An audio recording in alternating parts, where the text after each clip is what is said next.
Last வீடியோவில் இந்த மஞ்சள் பற்றி நான் வந்து வீடியோ போட்டிருந்தேன். அப்போது அதில் நிறைய நல்ல ரெஸ்பான்ஸ் அந்த வீடியோவுக்கு நிறைய வியூஸ் போயிருந்தது. ஸோ அதில் என்ன கேட்டிருந்தாங்கன்னா, எப்படி இதை வந்து பவுட்ரு பண்ணுறதுன்னு கேட்டிருந்தாங்க.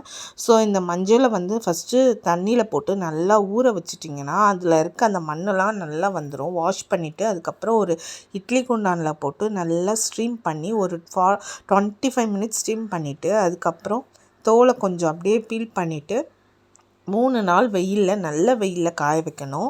காய வச்சிட்ட பிறகு உங்களுக்கு ஒரு சவுண்ட் வரும். அந்த சவுண்டு வரணும். அந்த சவுண்டு வந்துச்சுன்னா நீங்கள் பண்ணியிருக்கிறது நல்லா காஞ்சிருக்குன்னு அர்த்தம். அதுக்கப்புறம் இதை நீங்கள் வந்து நிறைய இருந்தால் கடையில் கொடுத்துக்கலாம், இல்லை கொஞ்சமாக இருந்தால் மிக்சியிலே அரைச்சி ஜலிச்சிக்கலாம். நான் மிக்சியில் தான் அரைச்சிருக்கேன்.